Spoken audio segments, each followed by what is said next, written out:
헌금에 대한 성경 공부 네 번째 시간입니다.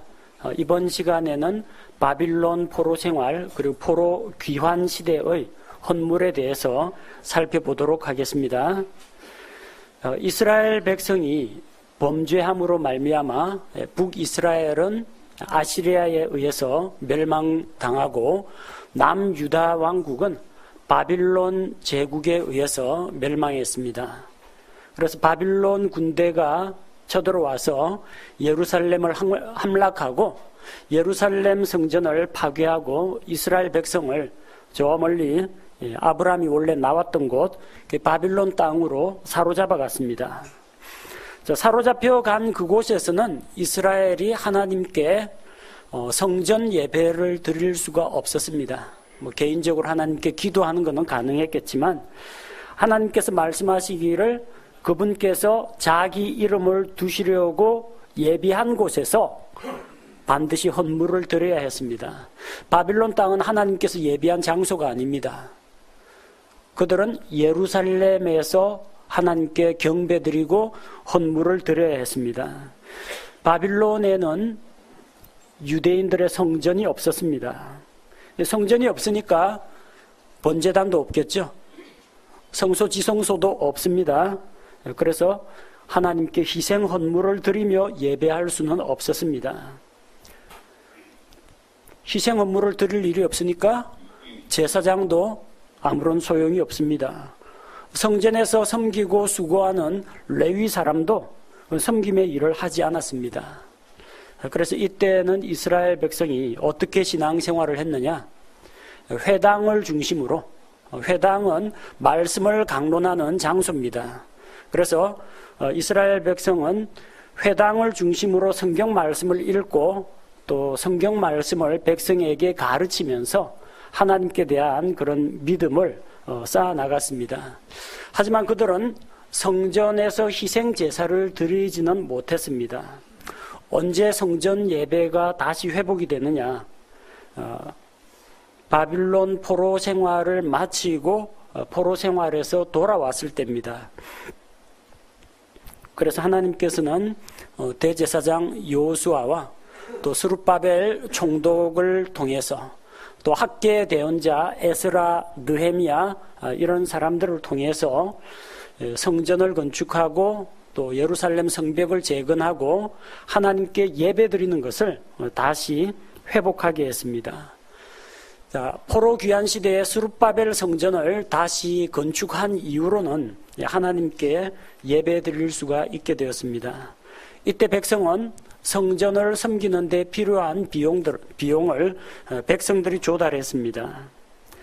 이전에 광야에서 성막을 만들었을 때는 출애굽기 30장 11절에서 16절 말씀을 보면 하나님께서 이집트에서 자기 백성을 구속하여 인도하여 내셨습니다.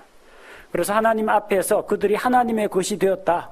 그래서 자기를 하나님께서 구속하신 것에 대해서 감사함으로 이스라엘 백성의 인구조사를 할 때 인구조사에 등록되는 사람들은 속죄돈이라고 해서 반세겔을 냈습니다. 한 세겔의 2분의 1을 냈습니다.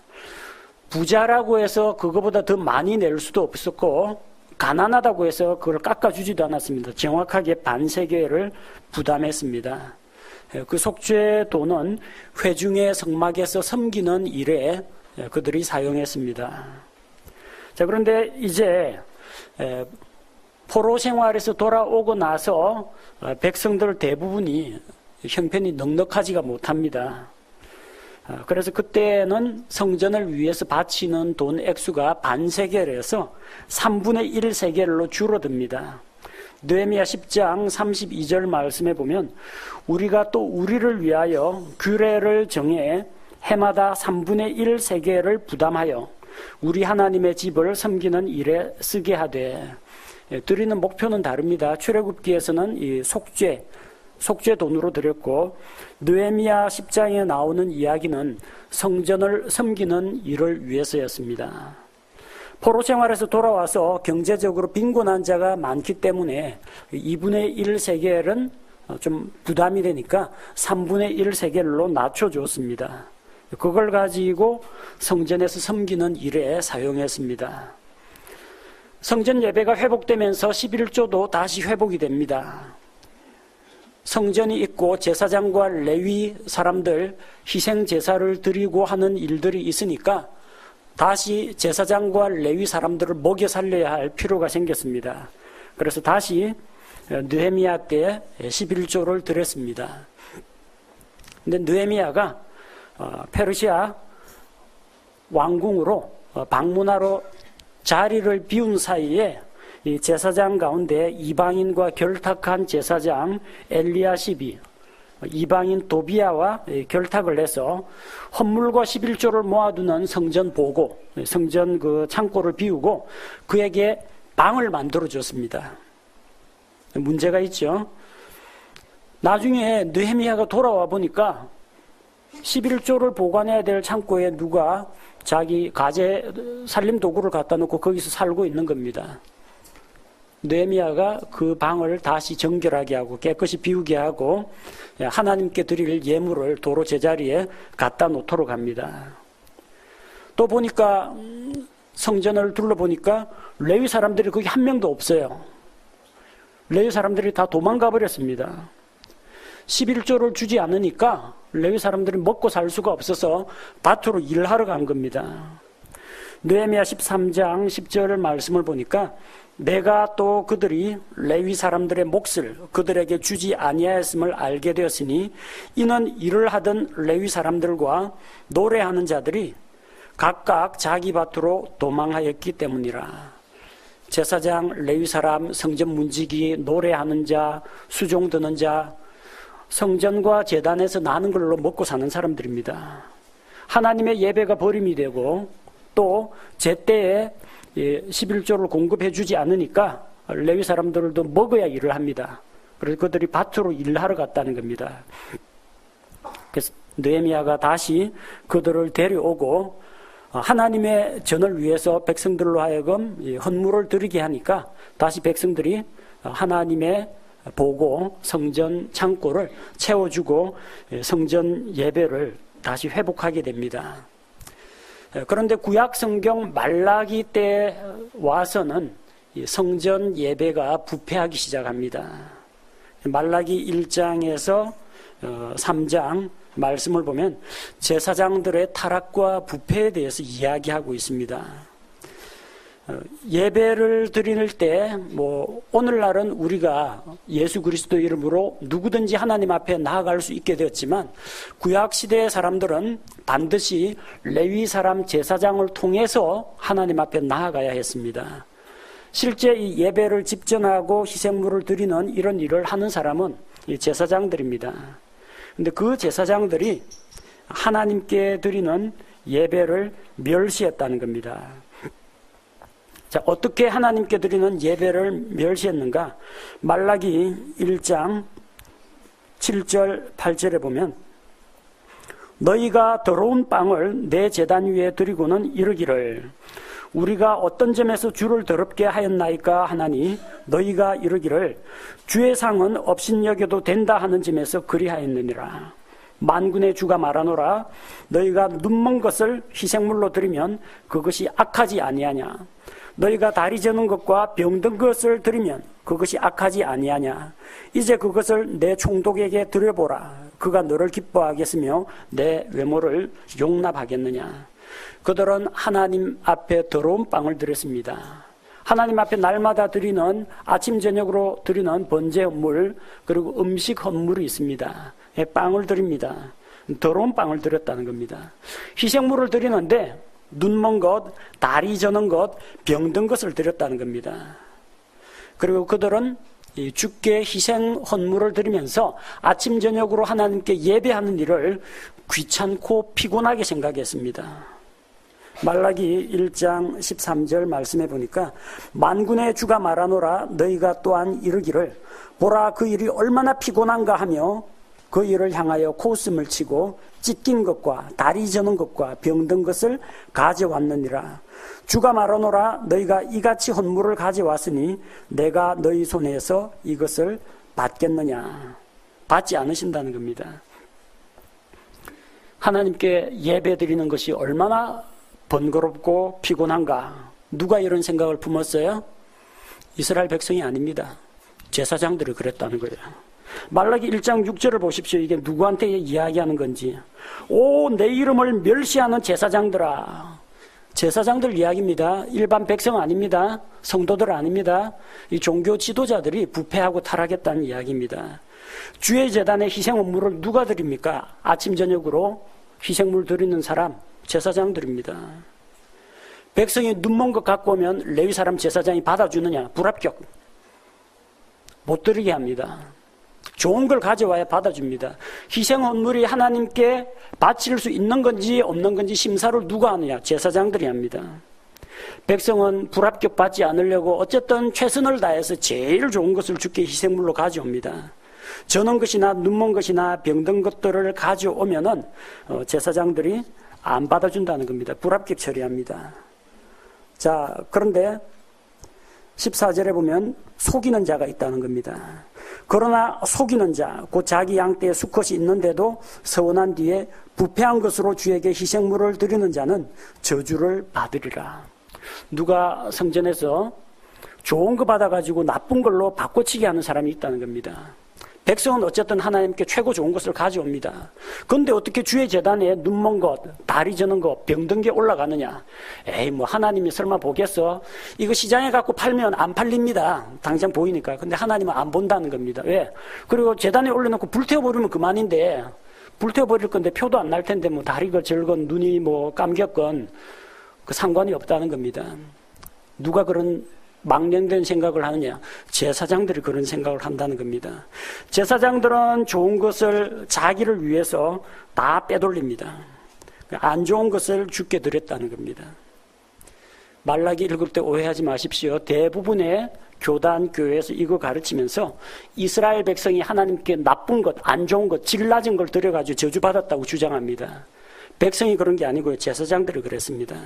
백성보다 제사장들이 문제입니다. 종교 지도자가 타락하면요, 그 밑에 있는 백성들이 따라서 하나님을 멸시하고 타락하게 됩니다. 제가 이전에 있던 교회에서 제법 큰 교회인데 바자회를 했어요. 바자회 해가지고 여기서 나오는 수익금을 가지고 어디 뭐 해외 선교 기금으로 삼자 해가지고 성도들이 자기 집에서 좋은데 자기 몸에 안 맞아서 또 유행이 안 맞아서 안 입는 옷을 다 가지고 오라고 했습니다. 운동기구 가져온 사람, 장난감 가지고 온 사람, 동화책 가지고 온 사람, 뭐 옷 가지고 온 사람. 근데 실제 바자회 당일 돼 보니까요, 전부 옷이 허름한 옷만 남았어요. 알고 보니까 그 교회 목사 부인하고 그 목사 부인을 추종하는 몇몇 자매들이 이거 토요일 날 다 심사하면서 좋은 거 다 빼돌렸어요. 그래가지고 옷 한 벌당 1,000원짜리 한 매당 돈 내고 했기 때문에 문제 안 된다는 거예요.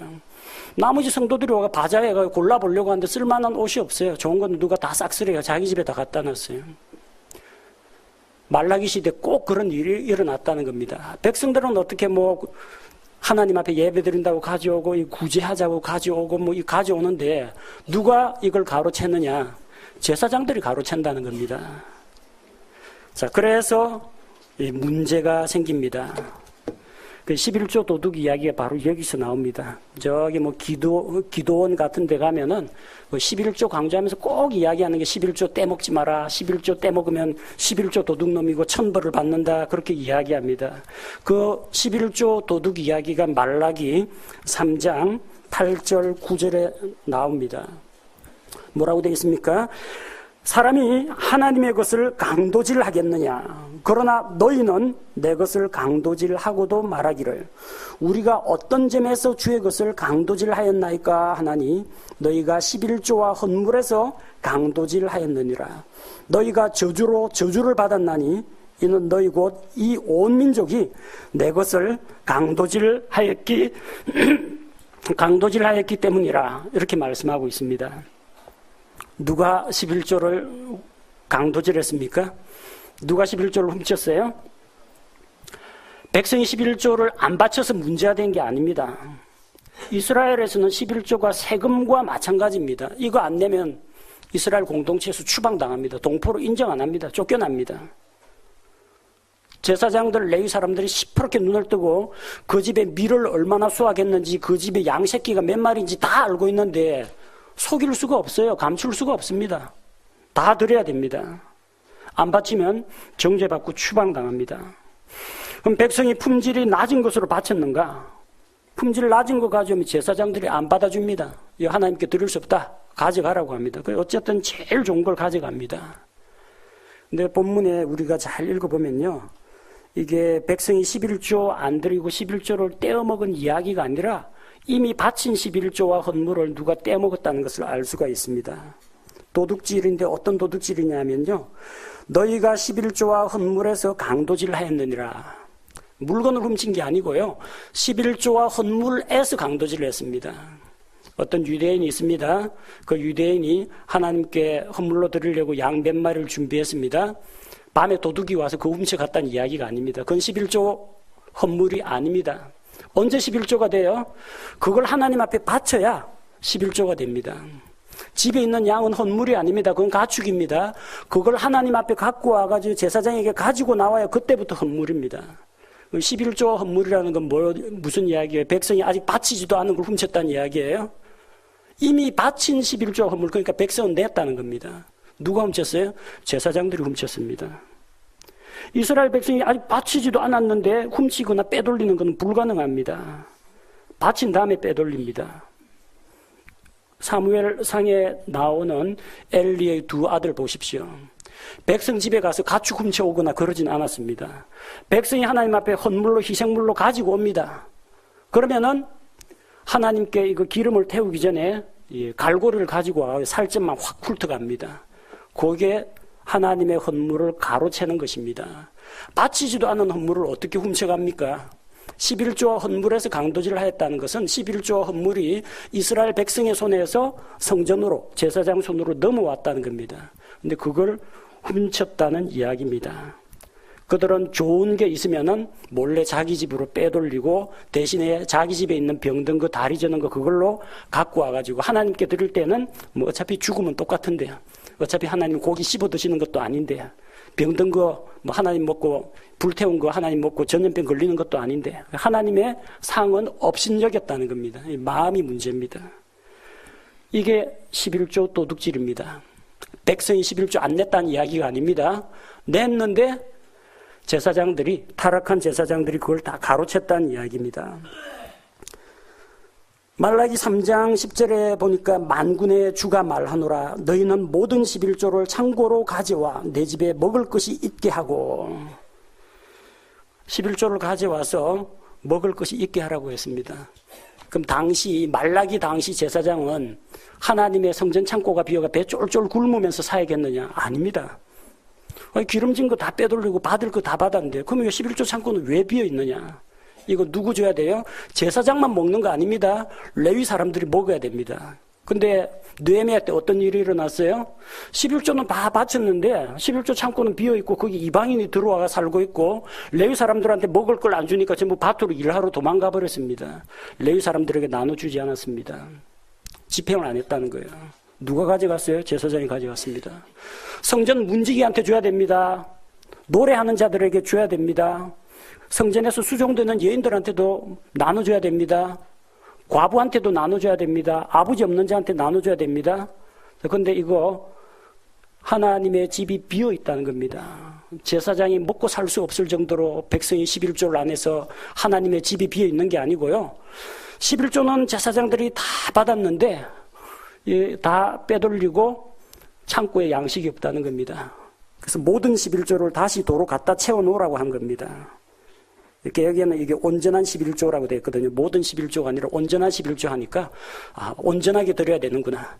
100만 원이면 10만 원, 1000만 원이면 100만 원, 123만이면 12만 3천 원을 정확하게 소수점 하나라도 안 틀리게, 10원짜리 하나 안 틀리게 딱 정확히 10분의 1 내야 온전한 11조, 이렇게 생각합니다. 그 10%라는 그 퍼센티지의 온전함이 아닙니다. 하나님 앞에 드린 거 빼돌리지 말고 성전 창고에 도로 갖다 놓으라는 겁니다. 너희 집에 갖고 가고 빼돌린 거, 약탈한 거 도로 채워놓으라는 겁니다. 그래서 하나님의 집에 양식이 있게 하라는 겁니다. 제사장은 이미 넉넉하게 잘 먹고 살고 있는데 11조가 제대로 집행이 안 됐다는 이야기입니다. 그러니까 결국 어떻게 되겠어요? 제사장이 이렇게 예배를 우습게 하는데 목사가 교회 나오면서 오늘 예배 좀 안 했으면 좋겠는데 이러면은 이 성도들이 누가 은혜 받겠습니까?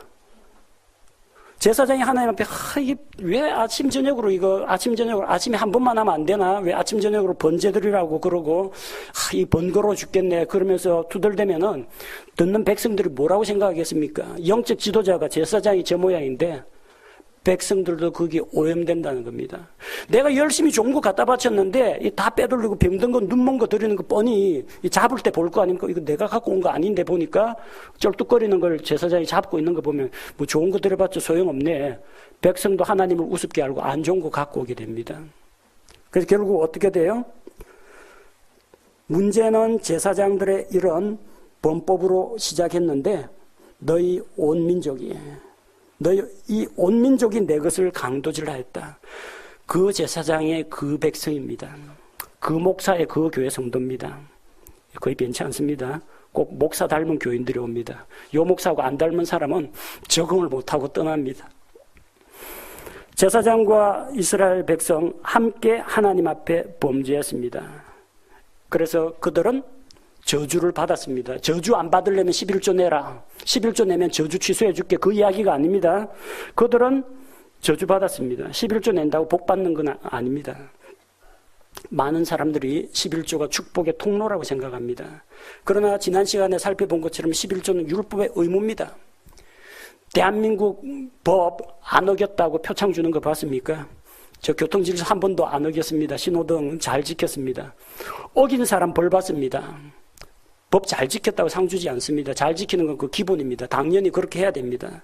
11조는 이스라엘 백성에게는 당연한 의무입니다. 이스라엘이라는 국가 공동체가 유지가 되려면 11조는 납부해야 됩니다. 의무 이행했다고 상 주진 않습니다. 11조 냈다고 복 주진 않습니다. 당연한 일이기 때문에. 율법의 의무에 따라 드리는 11조에는 복이 약속되어 있지 않습니다.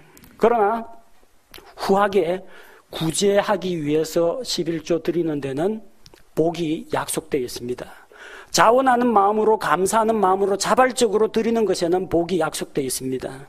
의무로 드리는 것은 복이 약속되어 있지 않습니다. 말라기 3장 10절 11절 말씀은 헌금을 긁어 모을 때 많은 목회자들이 인용을 합니다. 누가 저보고 그러더라고요. 성경 많이 아니까 적당히 잘 끼워 맞춰가지고 헌금 설교를 좀 하라고. 근데 저는 돈 긁어 모으는 재주는 없습니다. 나중에 하나님 앞에 가서 무슨 책망 들으려고요. 이 앞쪽에 말라기 1장부터 타락하고 부패한 제사장 이야기는 다 빼놓고 강단에서 뭐만 이야기하느냐. 11조 도둑 이야기하고 성도들 헌금 안 내는 사람은 11조 도둑으로 몰아가고 10절, 11절 복과 저주 이야기만 합니다. 뭐라고 되어 있어요?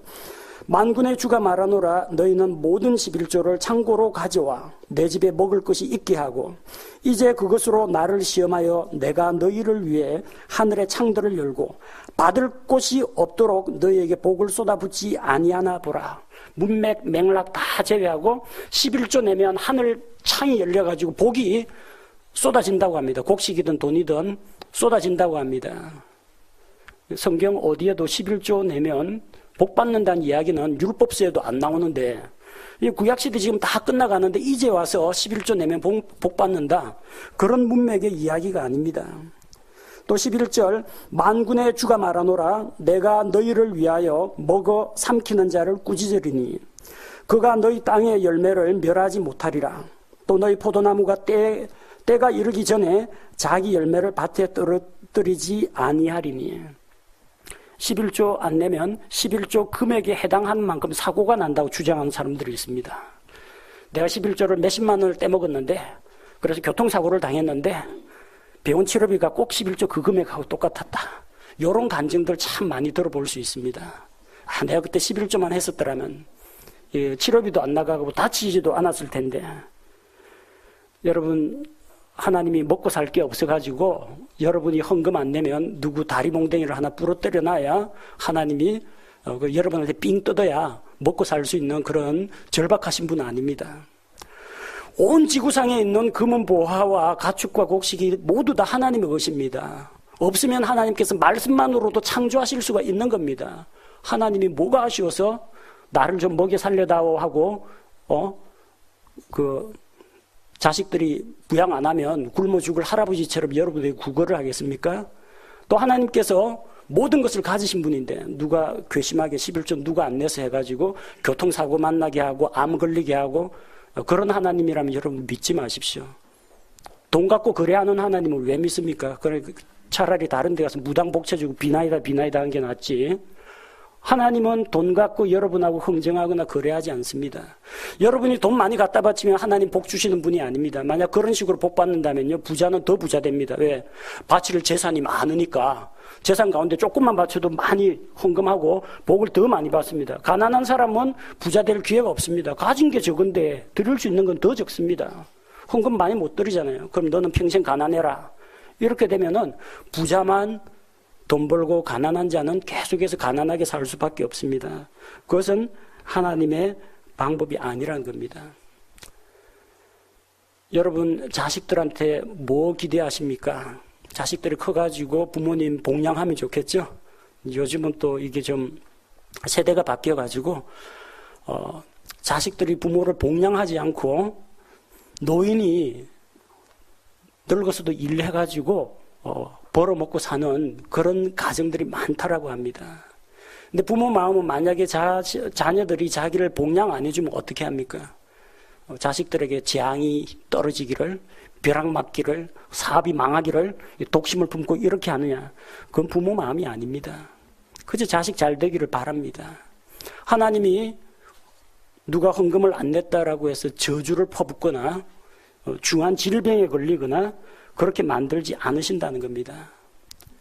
하나님은 믿음에 따라서 상 주시는 분이시라는 것은 우리가 믿습니다. 그러나 내가 헌금을 냈다고 하나님께서 복을 주시고 헌금을 안 내면 벌을 주시는 그런 하나님은 아닙니다. 만약 여러분이 지금까지 그런 하나님을 믿었다면 여러분은 돈의 신을 섬기고 있었던 것이지 창조주 하나님을 믿고 있었던 건 아닙니다. 성경은 그들이 이미 저주를 받았다라고 합니다. 말라기 1장 14절에서 뭐라고 합니까? 부패한 것으로 주에게 희생물을 드리는 자는 저주를 받으리라. 부패한 거 드렸죠? 저주 받았습니다. 말라기 2장 2절에 만군의 주가 말하노라. 만일 너희가 들으려 하지 아니하면 그것을 마음에 두려하지 아니하여 내 이름의 영광을 돌리지 아니하면 내가 너희에게 심지어 저주를 보내어 너희의 복들을 저주하리라. 그들은 이미 저주받았습니다. 말라기 3장 9절에서도 너희가 저주로 저주를 받았나니 그들은 이미 저주를 받았습니다. 근데 이 말라기 말씀이 너희 저주받았으니까 저주를 풀어야 된다. 11조 내면 마치 우리 그 국세 체납된 거 그거 납부하면은 다시 이게 풀어주는 것처럼 압류당한 차량 풀어주는 것처럼 11조 내면 이 저주가 풀립니까? 11조 내면 저주가 풀리고 하늘에서 복이 쏟아집니까? 그렇지 않습니다. 왜냐면요 이제 기회가 없어요. 말라기 3장 9절 이 저주 다음에 뭐가 나와요? 말라기 4장 1절에 보니까 이제 엘리야가 옵니다. 메시아에 앞서서 엘리야가 오고 주께서 급히 그분의 성전에 임하게 됩니다. 그들에게는 기회가 없습니다. 언약의 사자가 임하고 엘리야가 오게 됩니다. 그래서 율법을 어기고 11조에 대한 율법을 어긴 그들을 11조를 내는 것으로 그 죄를 탕감하거나 축복으로 바꿔준다는 그런 이야기가 아니라 이제는 율법의 시대가 아니라 신약 시대로 넘어가야 됩니다. 메시아가 와서 너희들의 그 부패와 타락에 대한 그런 죄 문제를 예수님의 십자가의 피로 해결하라는 거지 11조 내무로 말미암아 저주를 풀라는 이야기가 결코 아니라는 겁니다. 말라기 끝나면 복음서로 넘어갑니다. 메시아가 오십니다. 예수 그리스도가 오셔서 이제는 율법의 시대 대신에 새 상속 언약의 시대, 은혜의 시대를 여신다는 겁니다. 그래서 우리가 이 말라기 말씀을 잘 이해를 해야 됩니다. 어디에 문제가 있어요? 백성이 안 들은 게 문제가 아니라 빼돌리고 떼먹는 제사장들이 더 나쁘다는 겁니다. 제사장들의 나쁜 행실을 보고 백성도 물이 든다는 겁니다. 하나님께 드리는 예배 드리기를 제사장들이 싫어하면 백성들이 따라서 주께 드리는 경배를, 주께 드리는 희생제사를 업신여기게 된다는 겁니다. 11조는 구약시대 이스라엘 유대인들에게 율법의 의무로 주어졌습니다. 그거 잘한다고 상 받는 건 아닙니다. 잘못하면은 하나님의 징계와 저주는 받습니다. 징계와 저주를 푸는 방법은 율법을 어김으로 일어난 죄 문제를 율법으로 푸는 것이 아니라 은혜의 시대 예수 그리스도를 통해서 풀어야 됩니다. 여기에 말라기가 전달하는 메시지입니다. 말라기는 11조 많이 내십시오, 11조 많이 내고 복 받읍시다, 그 메시지를 전한 사람이 아닙니다. 오늘날 우리에게도 말라기 시대와는 우리가 다른 시대에 살고 있지만 오늘날도 거의 비슷한 모습이 교회 가운데서 나타나고 있습니다. 서울에 있는 대형 교회들 보십시오. 성도들이 인색하지 않습니다. 다른 교단 교회들 성도들 얼마나 바치고 드리고 헌신하는데 열심인지 모릅니다. 많이 드립니다. 교회 1년 예산이 수십억, 수백억 하는 그런 교회들도 얼마든지 있습니다. 성도들이 안 들어서 문제가 생기는 게 아니고요. 꼭 어디서 문제가 생겨요? 빼돌렸다. 그리고 근거 없이 사용했다. 사비처럼 개인 금고처럼 사용했다. 부당한 용도에 사용했다. 항상 집행에서 문제가 생깁니다. 성도들이 헌금 안 내갖고 대형교회 문제 생긴 적은 거의 없어요. 성도들이 바친 헌금을 적재적소에 필요한 곳에 용도에 맞게 금액이 합당하게 지출되지 않고 음성적으로 비밀리에 모르게 집행되는 게 항상 문제라는 겁니다. 말라기 시대하고 거의 비슷합니다. 성도들은 하나님을 간절히 찾는데 이 종교 지도자들이 이 종교인이라는 그런 신분을 이득을 취하는 수단으로 삼는 게 문제가 된다는 겁니다. 구약시대나 신약시대나 변함없이 보편적으로 적용되는 원리가 있습니다. 구약시대 성도들은 성막에서 섬기는 일을 위해서, 성전에서 섬기는 일을 위해서 헌물을 드렸습니다. 신약교회는 제사장도 없고 번제제단도 없습니다. 우리 교회 건물이라든지 시설이 가동이 돼야 됩니다. 전기도 써야 되고 수도도 써야 되고 가스도 써야 되고 쌀도 사야 됩니다. 청소도 해야 됩니다. 그런 일들에는 마땅히 우리가 함께 교제하고 예배드리고 신앙생활하는 데는 비용이 필요하다는 겁니다. 누가 부담을 합니까? 성도들이 조금씩 감당해야 될 영역입니다. 그래서 교회에 필요한 일들을 위해서 써야 되고 또 하나님을 위해서 일하는 자들, 섬기는 자들을 위해서 필요한 것들을 공급해야 됩니다. 안 그러면 구약시대 그 레위인 청년처럼 우상의 전갑지기 하러 아르바이트 하러 가야 됩니다.